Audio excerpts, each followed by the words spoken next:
Proceso al azar es el testimonio de un encuentro singular. Diversas circunstancias dieron en converger para que científicos y filósofos coincidieran en un escenario no menos singular para debatir una de las cuestiones más trascendentes del pensamiento humano: el determinismo o el indeterminismo del mundo o del conocimiento del mundo. Quizás solo exista este problema. ¿Acaso cualquier otro problema pueda reducirse tarde o temprano a esta cuestión? Proceso al azar significa dos cosas. En primer lugar, el evento mismo, el azar bajo los focos, un verdadero juicio al azar. Pero también significa su contenido, el proceso aleatorio como fenómeno de la naturaleza. El encuentro alcanzó, como veremos enseguida, una alta temperatura en los debates y en las exposiciones. ¿Cuántos acontecimientos como este han tenido lugar y han sido el privilegio exclusivo de sus protagonistas? ¿Qué no daríamos hoy para que una Cámara hubiese tenido la oportunidad de asistir, por ejemplo, al Congreso Solvay, con Einstein, Curie, Bohr, Born, Heisenberg, Schrödinger, Planck? Su palabra, su gesto, su pasión ya no están en la memoria de nadie. Precisamente poco después de la revolución científica impulsada por aquellos pensadores, se celebró el precedente más notable de proceso al azar. Fue en Nueva York en 1958. La física cuántica tenía, en efecto, muchas cosas nuevas que decir sobre el concepto de azar y de ley, sobre el realismo y sobre la observación del mundo. Pero de eso hace ya casi 30 años. Durante ese tiempo, la ciencia ha seguido evolucionando y revolucionándose. Y los protagonistas de estos progresos, Prigogine, Tom, Ludwig, Landsberg, Margalef, han venido aquí a Figueras hoy en 1985. Traen las nuevas ideas sobre el orden y el caos, el azar y la ley, la simplicidad y la complejidad. Todo está preparado para revisar y debatir la cuestión más fundamental de la esencia y el devenir del hombre. Peter Landsberg, por su protagonismo en tantos frentes de la ciencia actual: mecánica estadística, biofísica, pensamiento científico. Günther Ludwig, por su labor de fundamentación en física cuántica. René Thom, creador de la teoría de las catástrofes. Avery Schatzman, por su penetración en la astrofísica y la cosmología. Ramón Margalef, por su contribución a las nuevas ideas en ecología y biología. E Ilya Prigogine, animador del concepto de autoorganización como paradigma interdisciplinar de la complejidad, por la teoría de los procesos irreversibles. Están pues representados el mundo abstracto, el imperceptible por pequeño, el imperceptible por grande y el imperceptible por complejo. El intercambio de conocimientos es más difícil que el intercambio de estímulos, porque al fin y al cabo uno no se alimenta solo de lo que comprende profundamente. Es esta pues una convocatoria para remover las investigaciones y las ideologías, las ciencias y las creencias en torno del concepto de azar. No hay duda de que el marxismo contiene más ideología que el psicoanálisis, que el psicoanálisis contiene más ideología que la física atómica y que la física atómica contiene más ideología que la topología algebraica. Y no hay duda de que todas estas raciones de ideología tienen sus estímulos científicos. No podía haber mejor anfitrión que Salvador Dalí, siempre atento al devenir científico, ni mejor escenario que su casa. Bajo la cúpula del Teatro Museo se establecerá un fuego cruzado de estímulos de distinta índole. Todos han respondido con entusiasmo a la convocatoria. Ellos, Salvador Dalí, los ponentes y una audiencia expectante y polémica compusieron una atmósfera irrepetible. Pero esta vez las cámaras estaban invitadas. Transmito el mensaje que el señor Salvador Dalí ha remitido a los asistentes. El título es L'Enigme esthétique. El enigma estético. Amigos, meditad y tened en cuenta el gran honor que nos hacen los sabios y científicos al traernos sus últimos conocimientos bajo la cúpula del museo. Considerad y meditad que el propio Leibniz quiso continuar el arte combinatorio de Raymond Lull, el doctor iluminado. Las ruedas combinatorias funcionaban gracias a un hilo rojo que las atravesaba por el centro y que estaba cosida al pergamino. Y, de noche, decía que si se tenía la costumbre, continuaban rodando y combinándose en el sueño, como las ruedas del fuego ardiente, tal y como quería Heráclito el Oscuro. El fenómeno estético está estrechamente ligado a la historia de la ciencia, aunque solo sea por el mero hecho de que en ambas se da la elección experimental. Saliendo de las tinieblas medievales de Raimon Llull, que era un poeta, reencontramos la plena luz, cuyo estudio científico inicia el Príncipe de Broglie, otro poeta. El largo debate entre la teoría ondulatoria y la teoría corpuscular llegó a la siguiente conclusión: la luz es a la vez onda y corpúsculo. En la termodinámica, la dualidad contenida entre la entropía y la negentropía se convierte en el filosóficamente comprensible principio de indeterminación de Heisenberg. Después de Heisenberg y de su principio de indeterminación, sabemos que existen átomos encantados, donde el encanto es una propiedad de ciertos átomos. No es posible encontrar una noción más estética que la reciente teoría de las catástrofes de René Thom, que se aplica tanto a la geometría del ombligo parabólico como a la deriva de los continentes. La teoría de René Thom ha encantado todos mis átomos desde el día en que empecé a conocerla. Salvador Dalí, Marqués de Dalí de Púbol, Figueras, 1 de noviembre de 1985.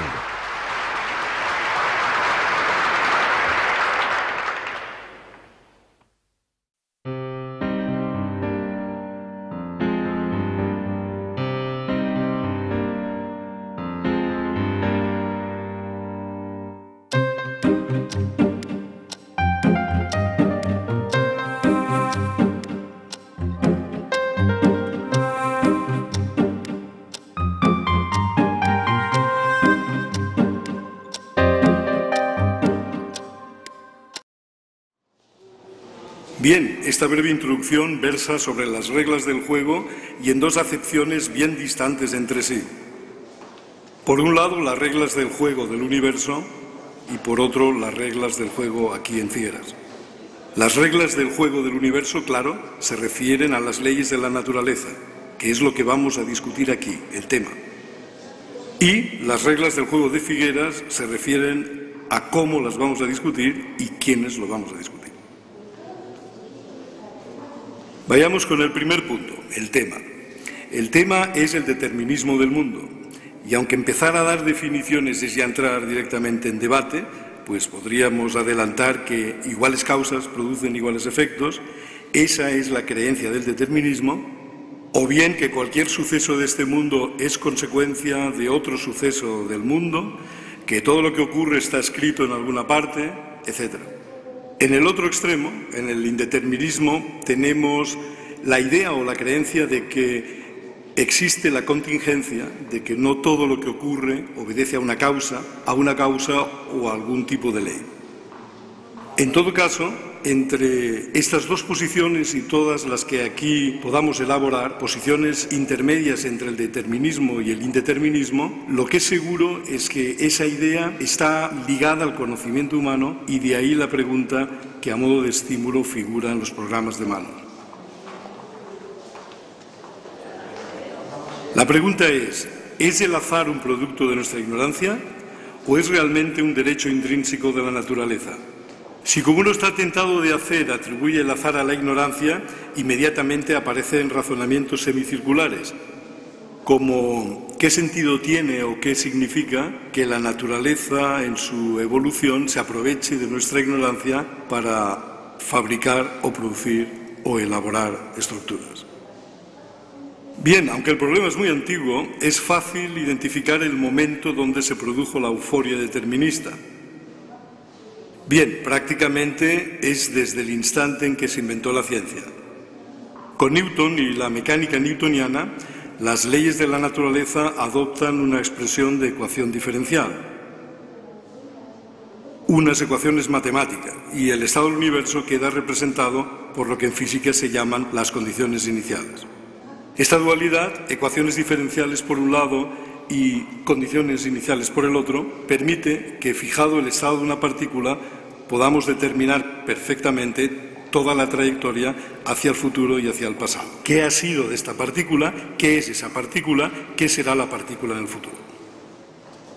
La idea, generalizada en la ciencia de aquella época, pues causó una euforia ya dentro del mundo de la ciencia y abrió unas perspectivas sobre el universo mucho más generales. Por ejemplo, el epitafio que Pope escribiera para la tumba de Newton es bastante significativo en este sentido. Dice: Nature and nature laws, late hit in the night, God said, let Newton be, and all was light. Es decir, la naturaleza y sus leyes dormían en la oscuridad, dijo Dios, hágase Newton, y de repente todo fue claridad. Es decir, que la idea de que Newton abría una puerta importante al conocimiento es muy clara. De ahí se extrajo inmediatamente una filosofía determinista a través de la idea de Laplace y del demonio de Laplace o del duende de Laplace, que es una generalización superada en muchos sentidos, pero que vale la pena recordar porque como referencia estoy seguro de que va a aparecer en muchos momentos de nuestra discusión. La idea es la siguiente: nosotros podemos imaginar un duende, un demonio, o como le queramos llamar, que tenga exactamente nuestro mismo conocimiento, es decir, conoce las mismas leyes. La única diferencia es que nos supera en cuanto a capacidad de cálculo y en cuanto a adquisición de datos.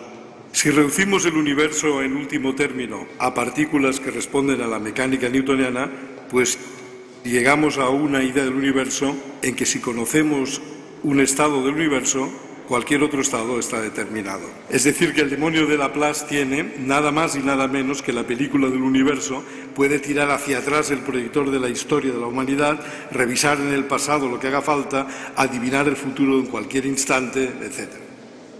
Bien, la historia de la ciencia hasta nuestros días ha cambiado rápidamente, desde esta humillación que Newton infligió al azar, desterrándolo de la ciencia. A mediados del siglo pasado se cumple el primer pacto de la ciencia con el azar, a través de la noción de la probabilidad de la mecánica estadística. Y poco a poco el azar se ha ido introduciendo formalmente en muchas de sus ecuaciones. Lo más importante, naturalmente, es la física cuántica, que será uno de los paradigmas importantes también en los debates. En los años 20 de este siglo, y que produjo una conmoción, como veremos también, con respecto a las ideas deterministas. En este sentido, es importante señalar que en el año 58 en Nueva York ya hubo lo que yo considero un precedente a esta reunión de hoy, y que ya reunió a científicos, físicos y filósofos para debatir el problema del determinismo y el indeterminismo en relación a otras propiedades importantes del ser humano, no tan directamente ligados a la ciencia. Si admitimos una definición de ciencia que es más seria de lo que parece aparentemente y decimos que la ciencia es el consenso de los científicos competentes, el acuerdo de los científicos competentes, pues hay dos puntos que nos interesan para lo que vamos a hacer aquí. En primer lugar, que aunque los científicos acepten las mismas leyes, todo el mundo, por ejemplo, está de acuerdo en que la física cuántica se aplica con un éxito muy grande.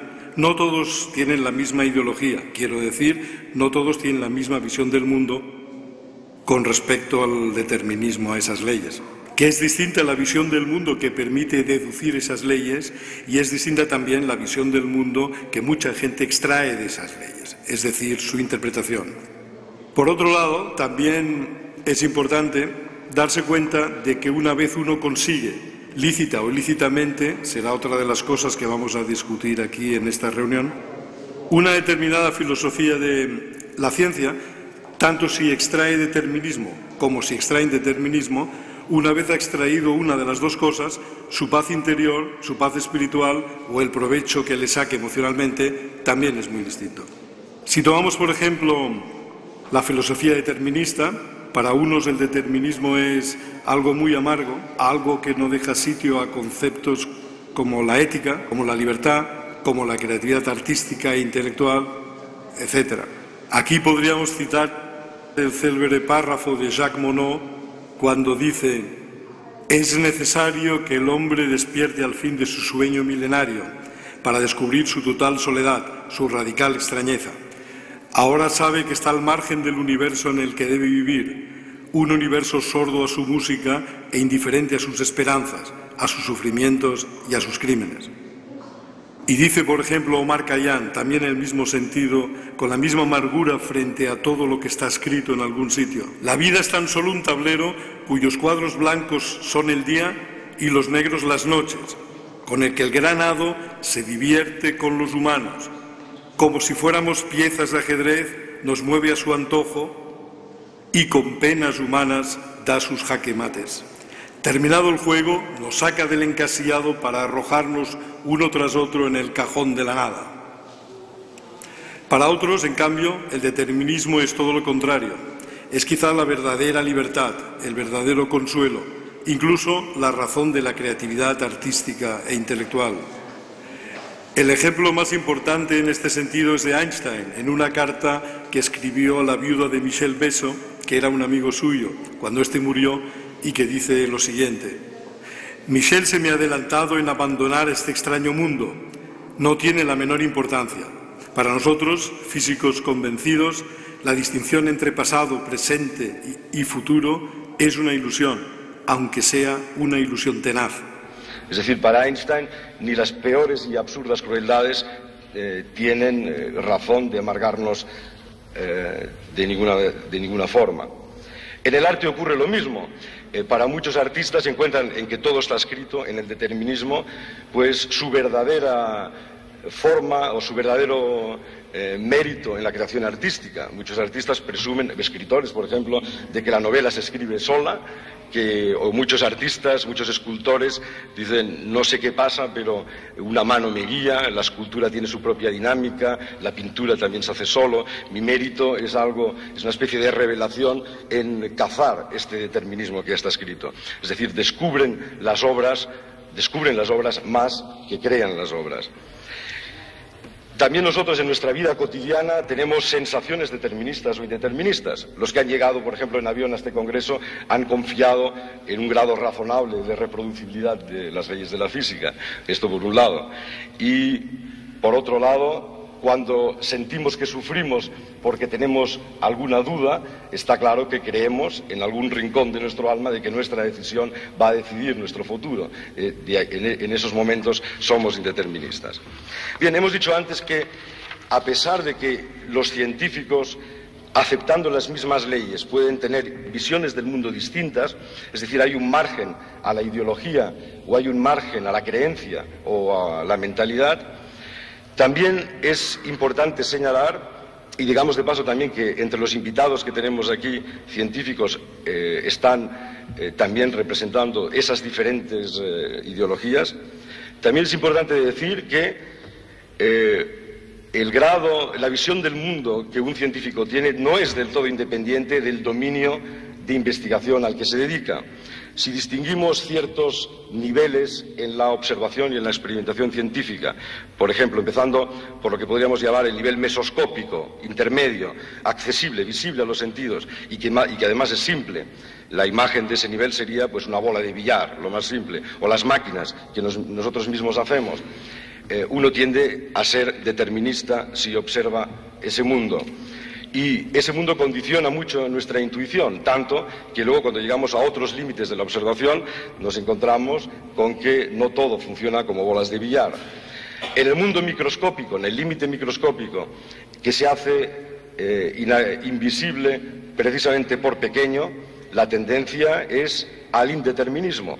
Hay heterodoxia en mecánica cuántica, efectivamente, pero yo creo que, aunque no se han hecho encuestas ideológicas, creo que se puede asegurar que hay más indeterministas que deterministas dentro de la física cuántica. En el mundo invisible por grande, en el megascópico, los que observan los astros y están acostumbrados a predecir eclipses con siglos de antelación tienden a ser más bien deterministas. En el mundo mesoscópico, es decir, en un nivel intermedio, pero no simple sino complejo, donde serían los sistemas vivos los que observamos, ahí es una tendencia indeterminista. Y luego está el mundo abstracto o el mundo de la matemática, donde es quizás donde está menos claro, pero donde también diría que se acerca más al determinismo. Bien, en los días que siguen va a haber unos conceptos, unas teorías de la ciencia que están íntimamente ligadas con estas ideas y que van a sonar frecuentemente por esa circunstancia de estar ligadas al azar. Bien, yo creo que si algo podemos extraer de todo esto es que en el fondo de todo científico sí hay siempre una mentalidad determinista. Eso por oficio. Un científico lo que busca es cierta reproducibilidad de las leyes. Pero eso está en el método. Es decir, el método científico podemos decir rápidamente que tiene la propiedad primera de creer, por hipótesis de trabajo, que la naturaleza es inteligible, que se puede separar la mente de la materia, el sujeto del objeto, el observador del observado, y en tercer lugar que hay un proceso dialéctico entre experiencia y teoría que permite avanzar la ciencia. Pero naturalmente si entendemos como conocimiento el hecho de elaborar imágenes del mundo, la ciencia es una de las formas, no todas.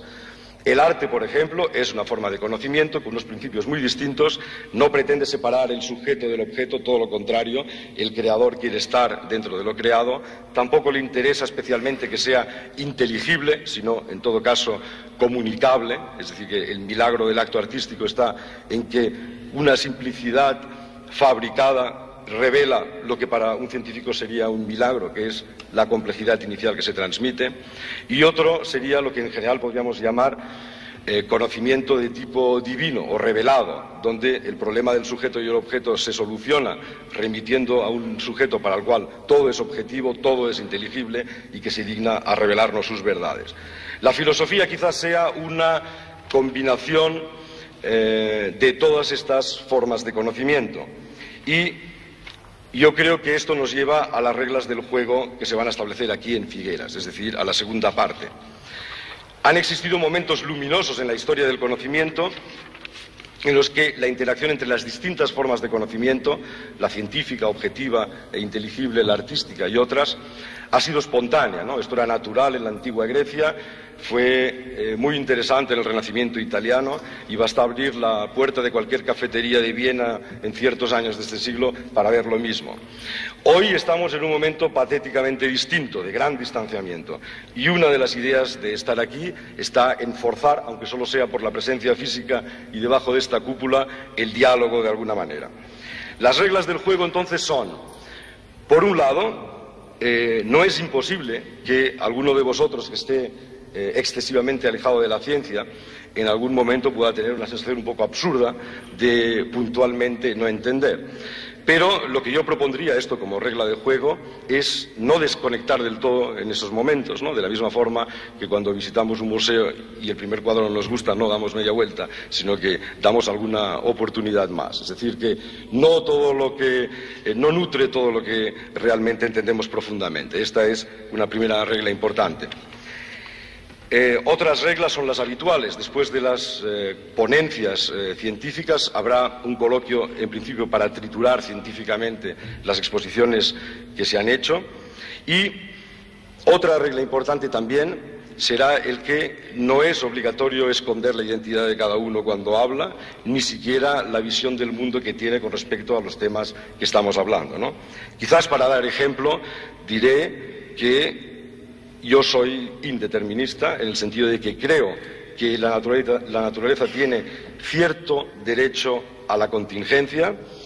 Por cierto, que como he comentado estos días, ultimando los detalles de la organización de este congreso, es algo que se ha agudizado muchísimo. Y con esto llegamos, pues, a los agradecimientos que quería hacer al final de esta introducción. En primer lugar, agradecer a Salvador Dalí no solamente por su estimulante mensaje, sino por su atención, la atención que siempre ha tenido por la ciencia, por brindarnos su casa, su ambiente, que creo que será también muy estimulante, por su apoyo también.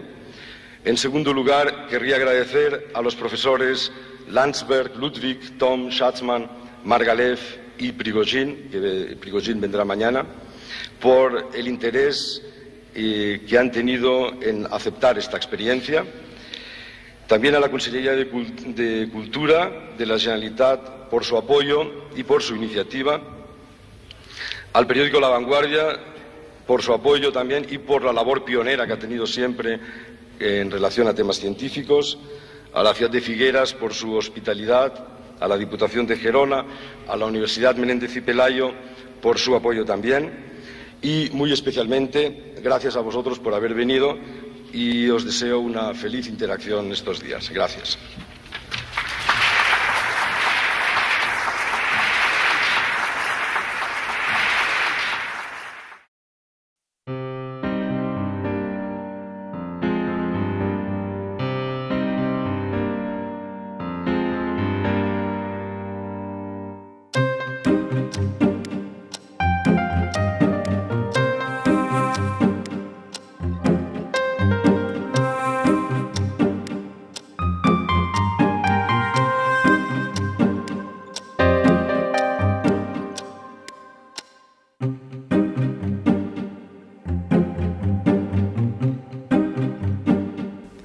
Peter Theodorus Landsberg nació en Berlín en 1922. En la actualidad ocupa una cátedra en la Faculty of Mathematical Studies de Southampton.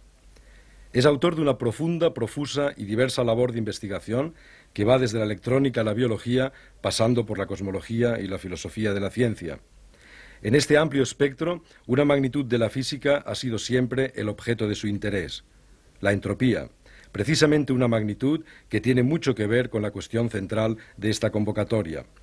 Así lo demuestran dos cosas: su aportación personal al tema, tanto desde el punto de vista termodinámico como estadístico, y su crítica a las aportaciones de otros colegas, algunos de los cuales, por cierto, están presentes en la sala. La interdisciplinariedad, la investigación, la discusión y la docencia del conocimiento constituyen la práctica habitual del profesor Landsberg. Y su capacidad para transmitir estímulos está, una vez más, a punto de demostrarse.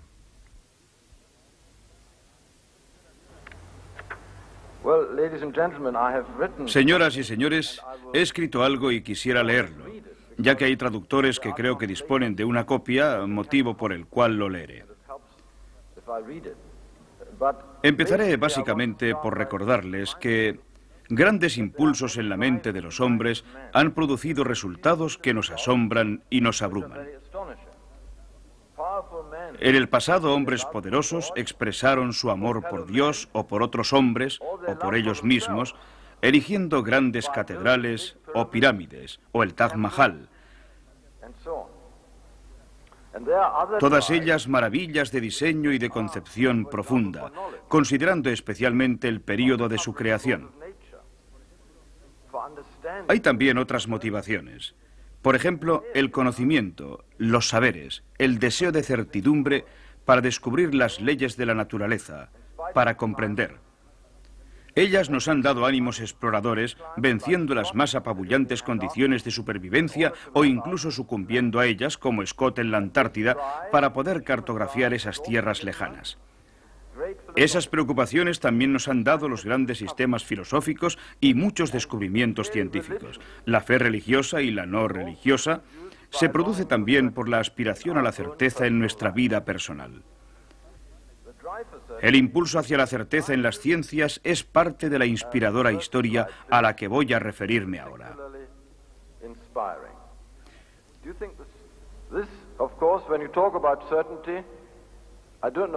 Cuando me refiero a certeza, no sé si ven a este hombre. No. ¿Es posible verlo? Se trata de René Descartes. Hay dos clases principales de certeza que pasamos a considerar: la certeza en matemáticas o en juegos inventados por el hombre, como el ajedrez, y la certeza en la comprensión de los procesos de la naturaleza. La certeza en cosas artificiales se alcanza con frecuencia sin la menor duda. Una posición de jaque mate es final y cierta. Es también cierto que el número 5 solo es divisible sin resto por sí mismo y por 1, y es por tanto un número primo. Pero cuando entramos en cuestiones de mayor peso, incluso la matemática, nuestra propia obra, se cubre de una niebla impenetrable.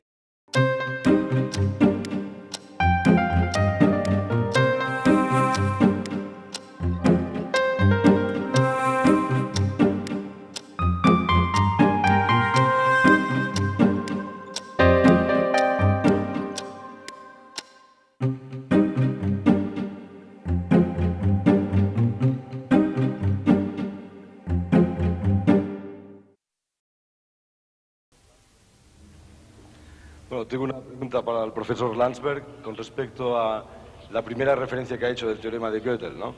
Le voy a proponer como una ilustración y de esa ilustración puede salir quizás una propuesta. El sistema que propongo es el ajedrez, las partidas de ajedrez, que en principio y en su globalidad es determinista porque están todas escritas. Entonces imaginemos una partida de ajedrez, que es un sistema formal, aritmetizable en principio, entre un jugador aficionado y algo más que el campeón del mundo. Por ejemplo, un demonio de Laplace que puede revisar muy rápidamente el libro de todas las partidas de ajedrez que pueden ser y que naturalmente están divididas en dos grupos. Las victorias, donde podemos incluir incluso los empates, y las derrotas, ¿no? Segunda parte.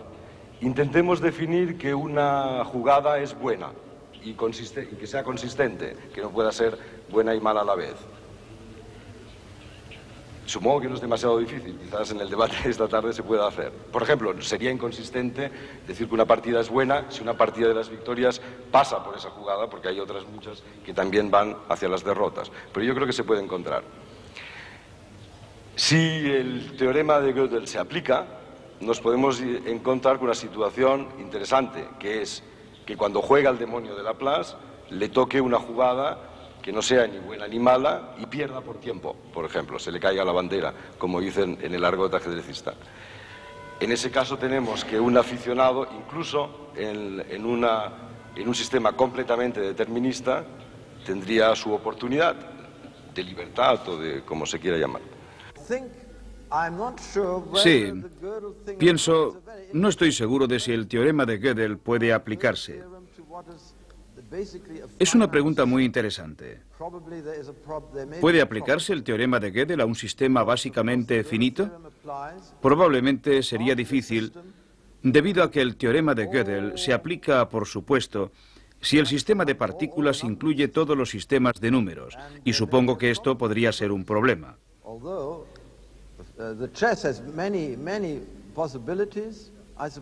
A pesar de eso, el ajedrez tiene muchas posibilidades y supongo que el número total de partidas es finito, aunque incluso muy grande.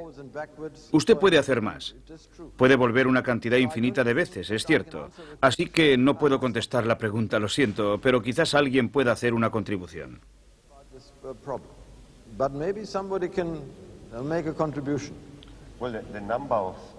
El número de jugadas no es infinito, ya que hay algunas reglas. Si usted repite 3 veces la misma jugada, ha perdido. Sí, pero suponga que elimina esta regla y permite cualquier número de repeticiones. Entonces el número de jugadas puede ser infinito, pero serán repeticiones. Sí.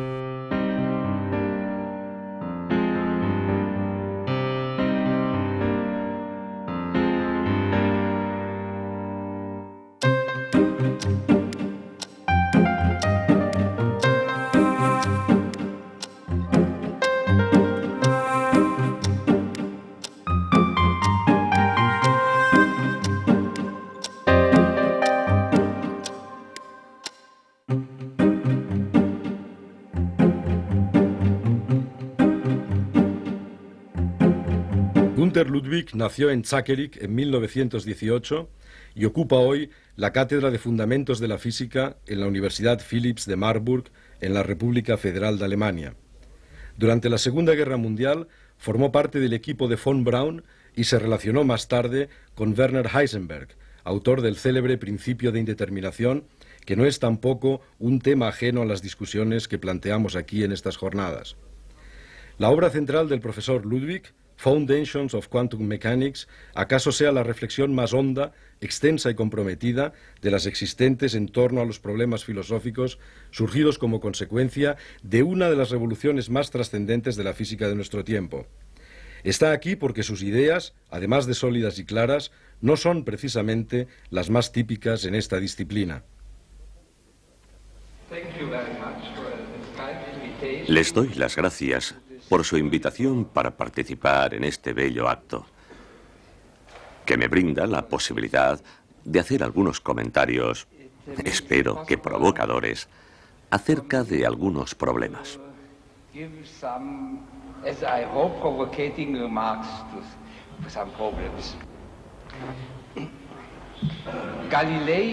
Ciertamente, Galileo estableció el método de la física. Había basado la física en experimentos y en matemáticas. Él creía que las matemáticas eran apropiadas para describir la naturaleza. Naturaleza que se revela mediante experimentos. Rechazó la filosofía como método de la física que prescribe cómo debe parecer la física. Desafortunadamente, los sucesores no siempre prestaron atención a los métodos establecidos por Galileo. Lo veremos más adelante. Entendido correctamente, Galileo introdujo la física como un desarrollo ulterior del arte. Veremos que la física es, de hecho, un arte muy complicado que hoy solo realizan los físicos mejor calificados, que son muchos.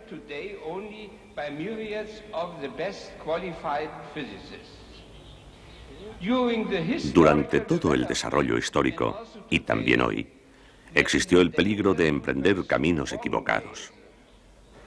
Una de estas vías erróneas fue la conocida con el nombre de determinismo. Fueron quizá los artesanos que deseaban medir distancias y áreas los que primero desarrollaron la geometría.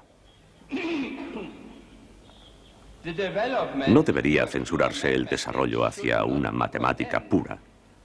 No obstante, se menosprecia, a partir de ciertas tesis filosóficas, el empleo de las matemáticas por parte de los artesanos, por considerarse una contaminación de la mente pura por la materia. Este desdén por los artesanos y su trabajo puede ser uno de los motivos por los que la física haya perdido el norte. Aún hoy encontramos a personas que condenan la física y la tecnología. No fue seguramente por accidente el que Cristo viviera muchos años como un artesano. Galileo reintrodujo las matemáticas como un método de la física. Desde ese momento, no solo se utilizó la geometría como método para describir las mediciones espaciales, sino que se planteó también la cuestión de una medición temporal. Tanteos en esta dirección fueron emprendidos por Galileo. Definir mediciones temporales significa introducir un nuevo concepto físico del tiempo, diferente de aquel tiempo que encontramos en nuestra conciencia. Para medir el tiempo se requieren procesos reproducibles. ¿De dónde tomarlos? A nadie se le ocurriría tomar el tiempo atmosférico o las olas del océano para semejante propósito. Existe, afortunadamente, un proceso que parece reproducirse muy bien en la naturaleza: la rotación de la Tierra. Pero este no resulta apropiado para la medición de duraciones cortas. Así, la tarea consistió no en la búsqueda de procesos reproducibles, sino en su construcción. El relojero, como artesano, se hizo necesario y el mecanismo de relojería se convirtió en el ideal de los procesos reproducibles. En la actualidad, hemos conseguido construir relojes de gran precisión, o sea, de un elevado grado de reproducibilidad, con un error de 10 elevado a menos 14 segundos.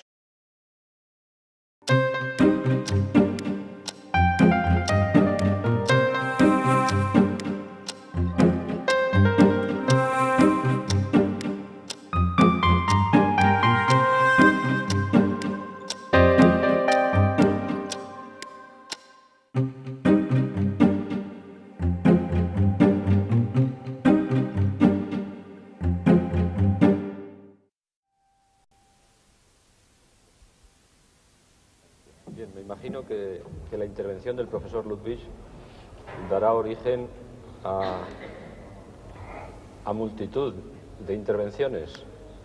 Quizá y perdonarme mi egoísmo para no quedarme fuera de ellas por falta de tiempo, perdonad que haga la primera. Me ha sorprendido entre lo que más de todo lo que ha dicho, el cuento de hadas según el cual el papel del observador en cuántica lo ha rebajado hasta un punto que yo me atrevería a decir que pierde este carácter preponderante que normalmente se le da.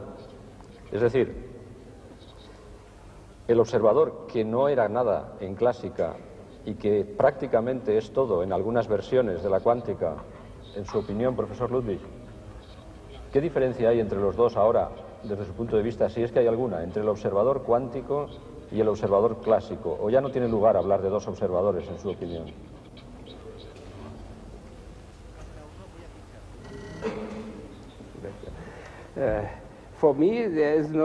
Para mí no existe la menor diferencia. En efecto, ambos observan los procesos a través de ingenios macroscópicos. Ya he dicho en mi conferencia que esta observación en la física clásica o cuántica la puede hacer cualquier persona.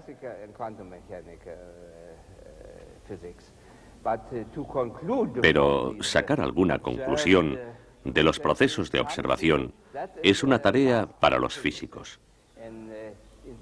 En el caso de sistemas macroscópicos, hemos de utilizar la física cuántica para extraer conclusiones.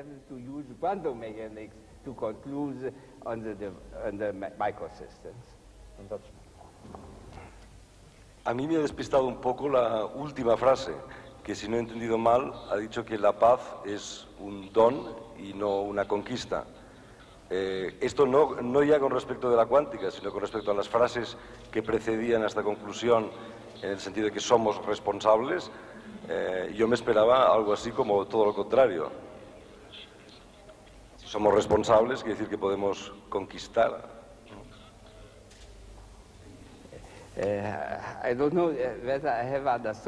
No sé si he entendido correctamente la pregunta, pero creo que se refiere a si la paz está dada o no.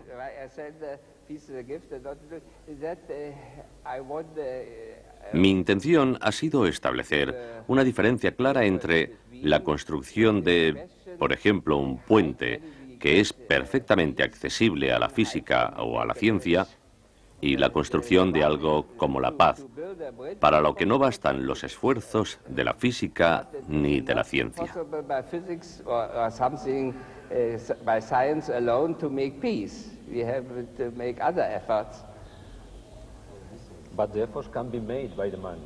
Pero el ser humano puede esforzarse. ¿Que la paz puede construirse? Quizás no. Puede ser construida. Quizá no, pero podemos comportarnos de manera que logremos el don de la paz. Profesor.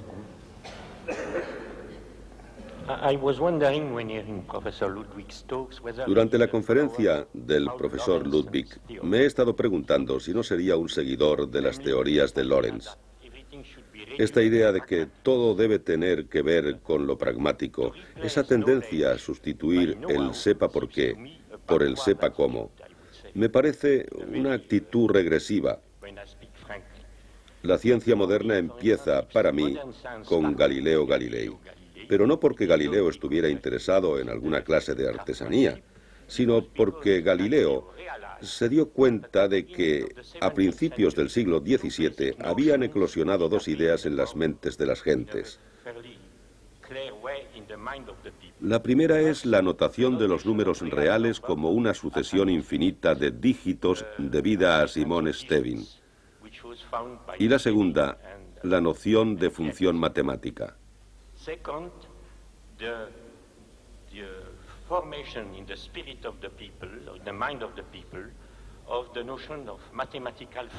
Si usted lee la parte óptica de la astronomía de Kepler, encontrará una aproximación de la llamada ley de Snell, del ángulo de refracción en función del ángulo de incidencia del rayo luminoso.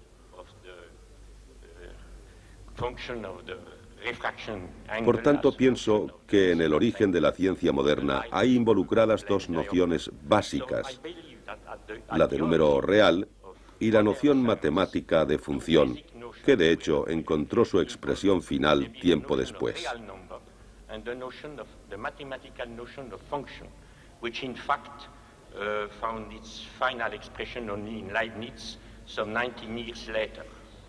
¿Descartaría usted estas construcciones intelectuales como fantasmas que no tienen nada que ver con la realidad?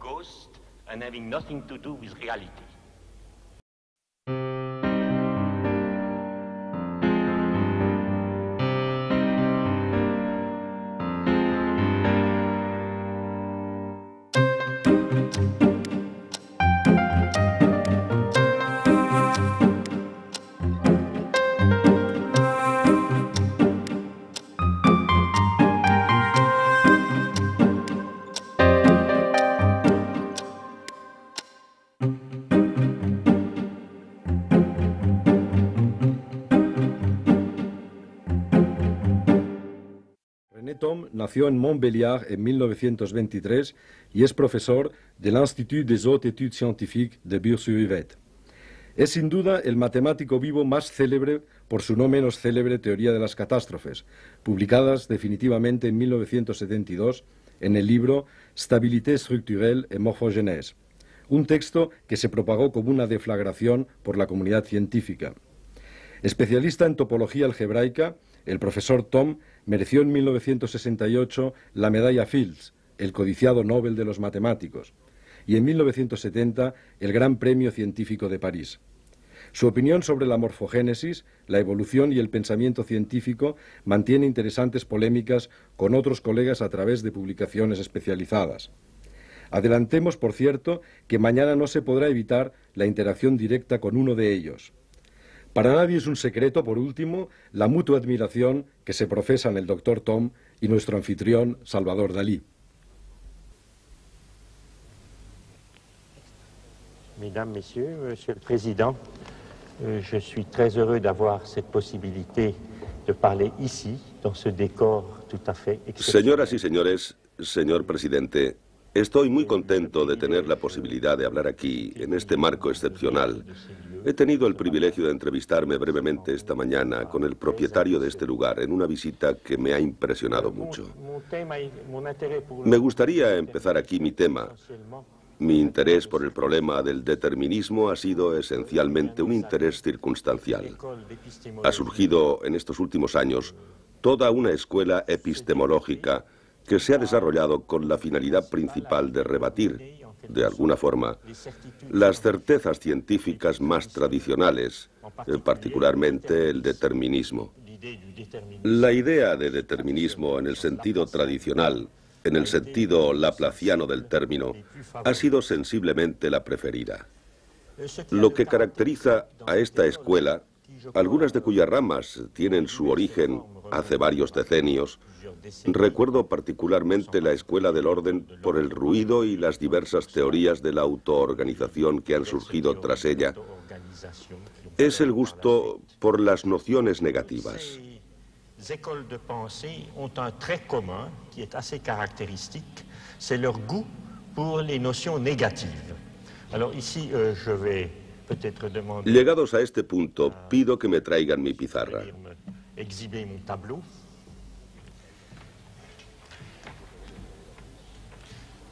Est-ce qu'on peut lire? ¿Qué podemos leer aquí?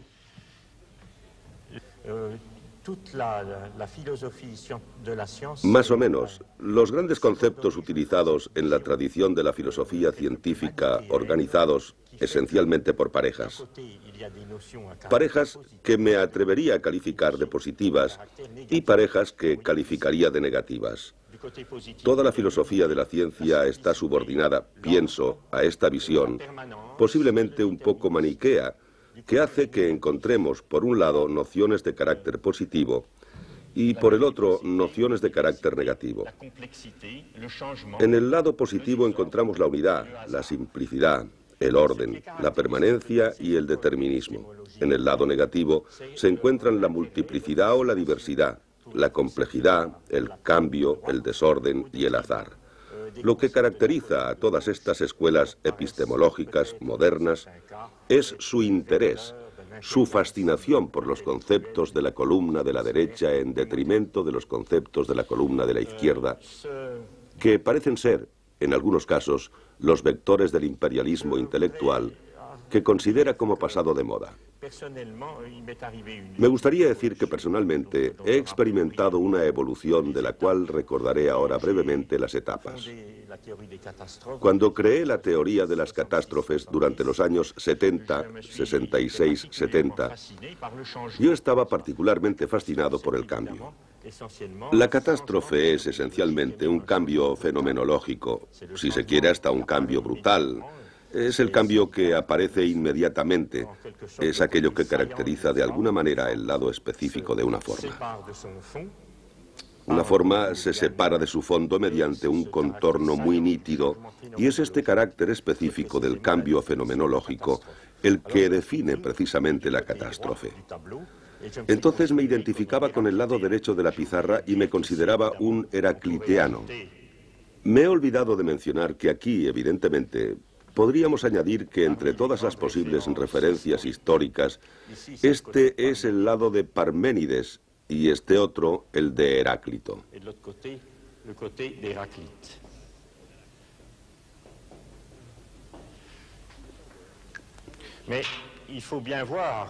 Sin embargo, cabe observar que tanto en Parménides como en Heráclito, la oposición distaba mucho de ser tan clara porque, por un lado, Heráclito mencionó abundantemente el logos, es decir, un principio de estabilidad de las cosas.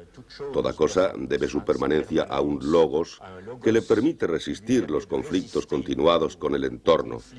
Es evidente que se trata de mi interpretación y no sé si los helenistas la aceptarían, pero pienso que hay buenas razones para aceptarla. Y, por otro lado, Parménides consideró necesario explicar, no obstante, el cambio de las cosas mediante su rechazo de la doxa, la opinión. Existía la opinión que creía en el cambio de las cosas y los verdaderos conocedores que reconocen la permanencia subyacente a la variabilidad de los fenómenos. Por tanto, en un determinado momento, me encontré que era heracliteano. Más tarde, después de intensas reflexiones, en el transcurso del decenio 1970-1980, me volví a encontrar finalmente del lado de Heráclito. Pienso que la teoría de las catástrofes es fundamentalmente una teoría que apunta a la restitución de la permanencia mediante un cambio fenomenológico aparente que está totalmente en la tradición de Parménides, de Meyerson y de todos aquellos pensadores de la ciencia que han afirmado que la finalidad de la ciencia es la de restaurar la unidad a partir de la variabilidad aparente de las cosas.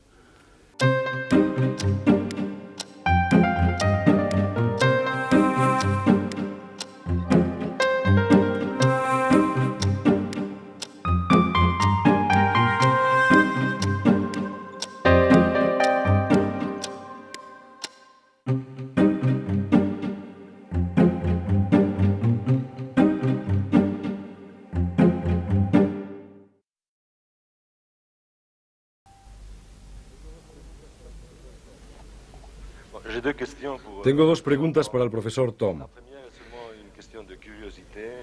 La primera es una simple cuestión de curiosidad. La segunda es más ideológica, más intelectual. Es una lástima que hayan retirado la pizarra, ya que nos vendría muy bien. Estoy totalmente de acuerdo con usted en que haya dos columnas. También entre la oposición entre los términos. Pero mi pregunta es saber si la nomenclatura positivo-negativa es arbitraria, ideológica, o hay una tercera razón. Es decir, todo lo que cambia, el desorden. Sí. ¿Quiere saber si es una razón de principios o...? Sí, o puede que lo contrario. Pienso que es natural decir que el ser precede a la nada, ¿no? No lo he oído. No sé si tiene espíritu filosófico, doctor Wagensberg, pero digamos que si considera la pareja ser y nada, ¿cuál le parece anterior, el ser o la nada? Sería la pregunta acerca del huevo y la gallina. O sea, ¿considera usted que el ser y la nada se engendran según un ciclo análogo al del huevo y la gallina? Son dos conceptos que no podemos ordenar en... Podemos defender este punto de vista, pero yo pienso que el ser precede a la nada, o elemento precede a la relación. No hay relación sin elemento, y la visión de los estructuralistas que pretenden que la relación se define de un modo intrínseco sin tener en cuenta los elementos, la encuentro sofisticada y con poco fundamento. En todo se empieza por los objetos.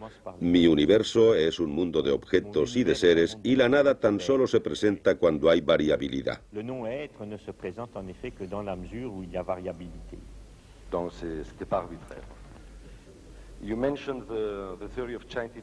Otra cuestión, su mención de la teoría de Chaitin-Kolmogorov me ha parecido muy interesante y sobre todo muy honesta viniendo de una defensa del determinismo.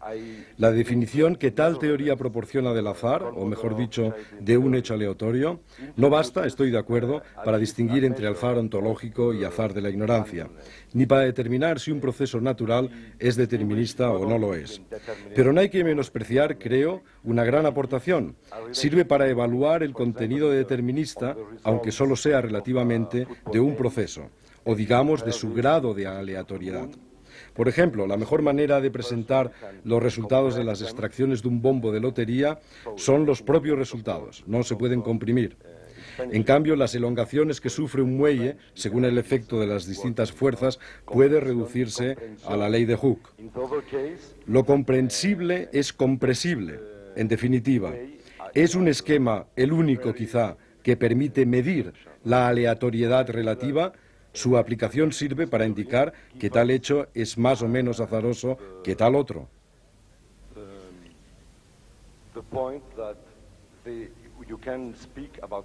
Un concepto relativo de aleatoriedad.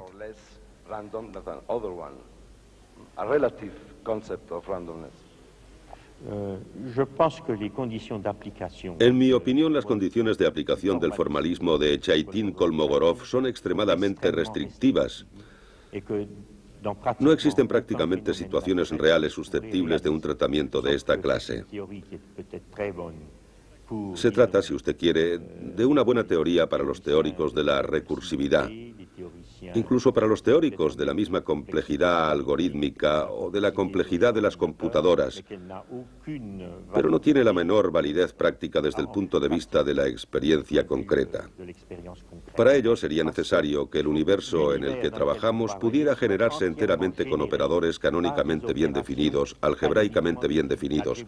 Demuéstreme que el universo goza de esta cualidad y le creeré.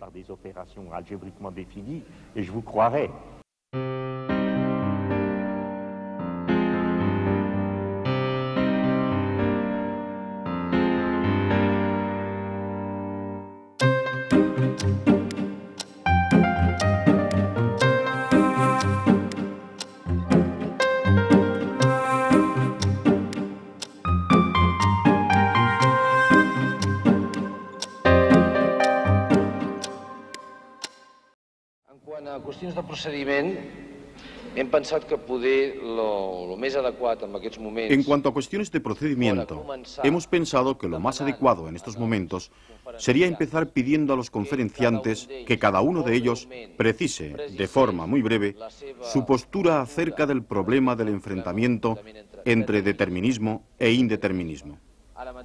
Hace un momento el profesor Landsberg sugería que posiblemente valiese la pena forzar la cuestión referente a la definición de cada una de estas opciones, y lo que quisiéramos es pedirles que esta definición, por su parte, estuviese explícitamente relacionada con lo que podríamos decir que preocupa a la parte no científica de la audiencia, es decir, que reflexionen acerca del problema, no tanto del enfrentamiento entre determinismo e indeterminismo, como del enfrentamiento entre necesidad y libertad en un sentido general. Inmediatamente después de este turno de definiciones que pedimos, se daría paso a las 5 intervenciones que ya están pedidas y a partir de aquí abriríamos directamente el turno de preguntas, como en un debate normal de los que hemos llevado a cabo hasta ahora. Si todo el mundo está de acuerdo, empezamos entonces por este orden.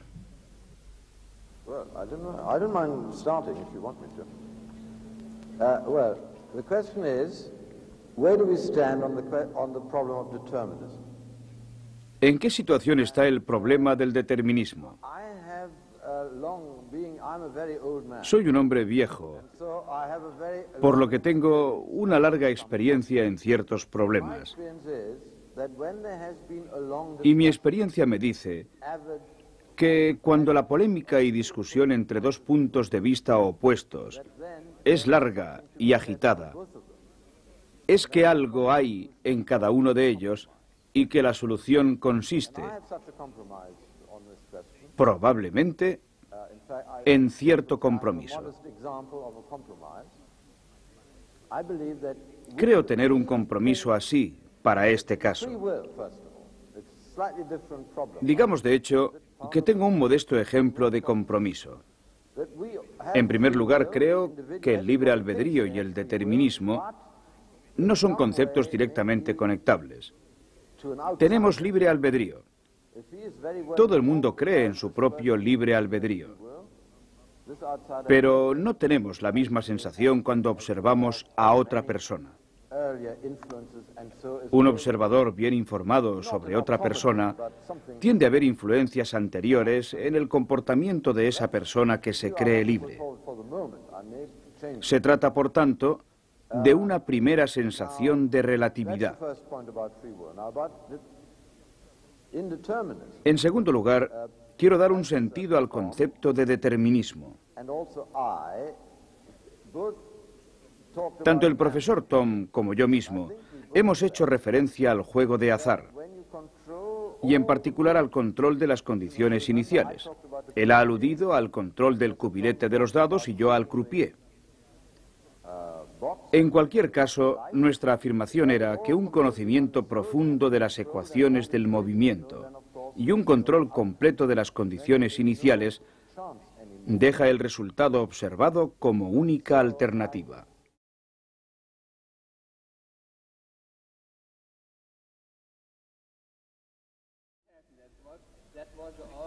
Estoy de acuerdo. Las cosas ocurren. Este fue también el punto de partida de mi ponencia. Yo he empleado el término de determinismo o de indeterminismo en el sentido de una teoría de la física. Una teoría de la física es determinista o tiene una dinámica determinista si se pueden preparar las trayectorias en el sentido de que se puedan reproducir las trayectorias reales. En caso contrario, si, por ejemplo, solo pueden prepararse las frecuencias de las trayectorias, entonces la teoría es indeterminista.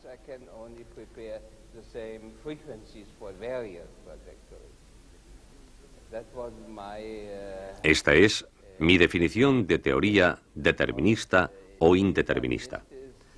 Pero todo ello solo tiene sentido si, como usted dice, los hechos están ahí.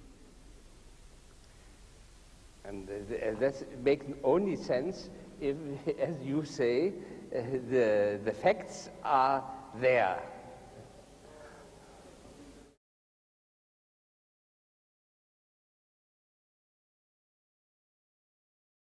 Well, I think that among all comments, Yo abordaría la cuestión de la definición precisa de determinismo de otro modo. A un enfoque determinista hay que exigirle una unicidad en la solución, aunque sea una unicidad eventual que satisfaga ciertas condiciones especiales, como continuidad con respecto a los datos iniciales.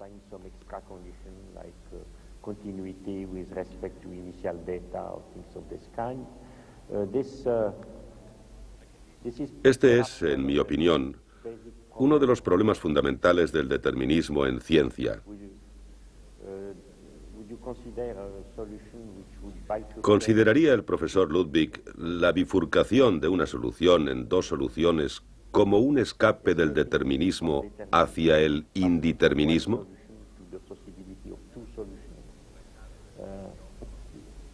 ¿Pasar de una solución a la posibilidad de dos? Según mi modo de ver la cuestión, estaríamos ante una teoría indeterminista. Indeterminista.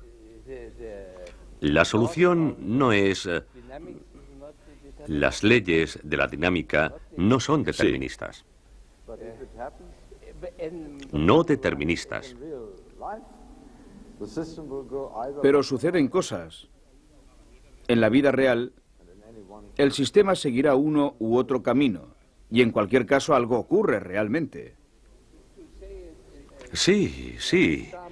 Pero ante un sistema como el propuesto por el profesor Thom, esto es, ante una dinámica determinista que contiene una bifurcación, una catástrofe o una singularidad de este tipo, la posición del físico consiste en decir que la teoría ha de hacerse más comprensible para, por ejemplo, determinar las probabilidades de las distintas alternativas o soluciones.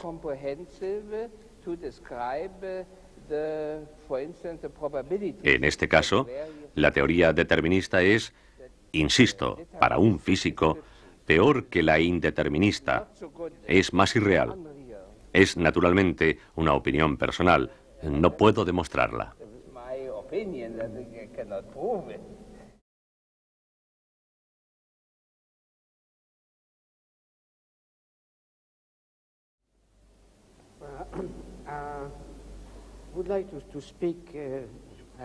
Quiero intervenir como astrofísico. Esto es, desde un campo en el que la experimentación no es posible. Observamos utilizando diferentes técnicas, con distintos poderes de resolución, en diferentes longitudes de onda. Y tenemos un gran número de hechos observados que interpretar y comprender.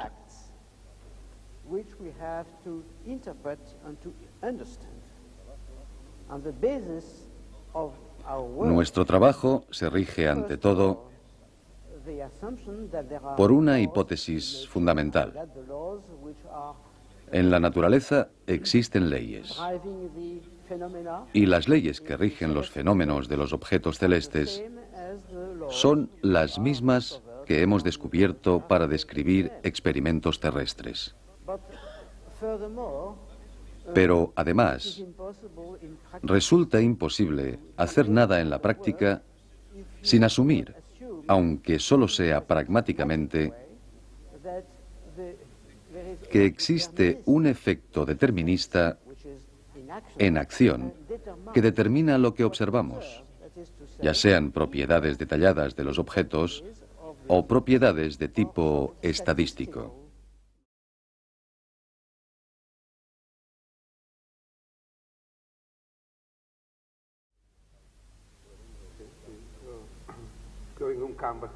Provengo de un campo muy distinto, el de la biología.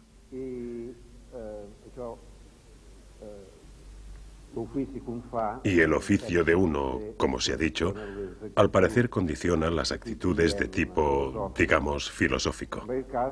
En este caso, un biólogo no puede dejar de verse a sí mismo como un organismo más y preguntarse si estas cuestiones de determinismo o indeterminismo no estarán relacionadas con la capacidad de sobrevivir, porque a través de ella, de la selección natural, se han alcanzado las características del hombre como ser pensante y consciente. El biólogo también tiende a ver sistemas dentro de sistemas, un sistema pequeño encerrado en otro mayor y así sucesivamente.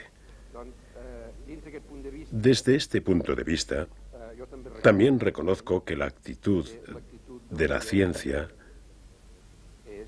es plenamente determinista. Con una actitud indeterminista, probablemente sea difícil elaborar una ciencia precisa de análisis. De todos modos, Los datos que suelen analizarse en biología siempre se limitan a un dominio muy pequeño.